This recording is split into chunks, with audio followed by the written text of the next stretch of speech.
আসসালামু আলাইকুম সবাই কেমন আছেন? আলহামদুলিল্লাহ আমরা ভালো আছি। আজকে একটা মিনি ব্লগ শুরু করলাম, মানে একটা ভিডিও শুরু করলাম রান্নার।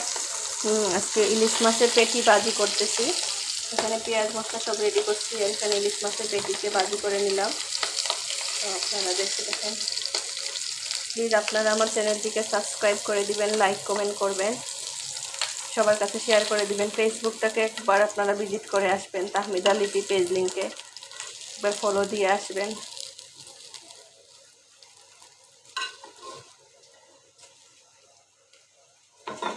তো আমি এখন পেঁয়াজ রসুন দিয়ে দিচ্ছি।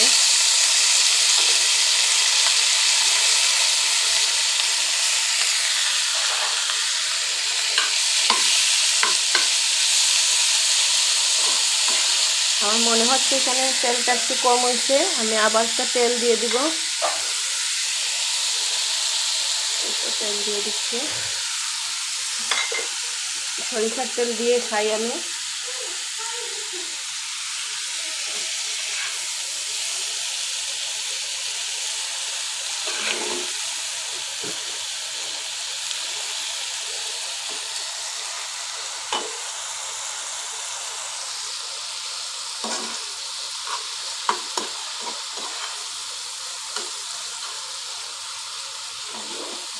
সবাই প্লিজ আমার চ্যানেলটিকে সাবস্ক্রাইব করে দিবেন, সবার কাছে শেয়ার করে দিবেন।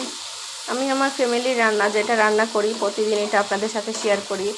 প্লিজ আপনারা আমাকে একটু সহযোগিতা করেন, আমার সাথে একটু সাপোর্ট করেন, আমাকে সাবস্ক্রাইব করে দেন আমার চ্যানেলটিকে। সবাই ভালো ভালো কমেন্ট করবেন, তাতেই আমি উপকৃত হব।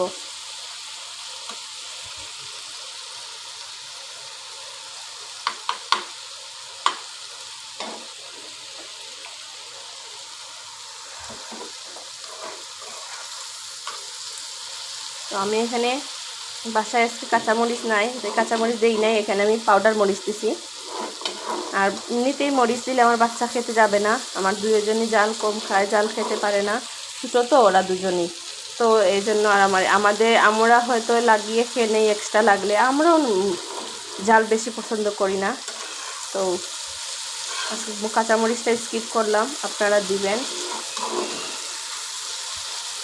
এই যে মাছটা ফ্রাই করে রাখছি, আর এখানে মশলাটাকে বেজে নিচ্ছি।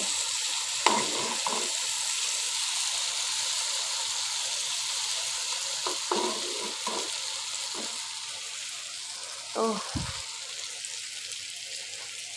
আপনারা কে কোথা থেকে দেখতেছেন আমাকে একটু বলবেন। আমি সিলেট থেকে মানে ভিডিও বানাচ্ছি, আমি সিলেটেরই মেয়ে। তো আমার গৃহিণী আপু ভাইয়েরা বোনেরা আমি এদের জন্যই আমি ভিডিও বানাই, যে ওরাও তো মজার মজার রান্না করে, তাহলে আমার কাছে আমিও যেভাবে রান্না করি একবার ওভাবে ওরা ট্রাই করবে, আর আপনাদের রান্নাও তো যদি আমি দেখি তাইলে আমিও ট্রাই করব। আছে না, জীবনে শিকার কোনো শেষ নাই। আপনার দেখে দেখি আমি রান্না করব, আমার দেখা দেখি আরেকজনের রান্না করবে, এইরকমই তো মানে মানুষের শিক্ষা হয়ে যায়। যে আমার রান্নার পদ্ধতি একরকম, আপনার রান্নার পদ্ধতি আরেক রকম, দুইটা খাবারের দুই রকম স্বাদ। কারো রান্নাও বেমজা হয় না, সবার রান্নাই মজা হয়, এক একটার টেস্ট এক এক লাখান হয়,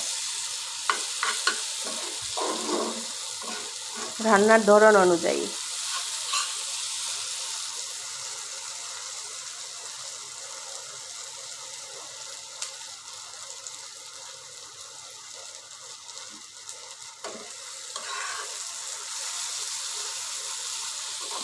তো আপনারা দেখতে থাকেন।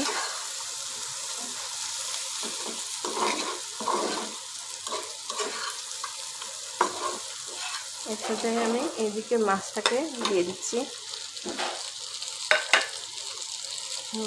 তো মাছটার সাথে ভাজিটাকে করে নিলাম। এইদিকে পেঁয়াজটাকে এইভাবে রেখে দিলাম সাইডে, যখন খাবো তখন করে খেয়ে ফেলবো।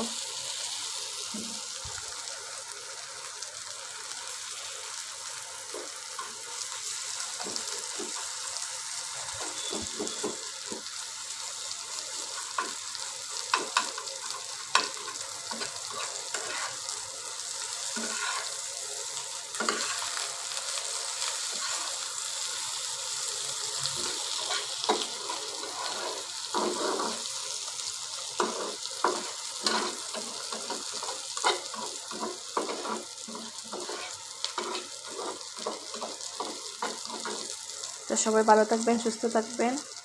আসসালামু আলাইকুম।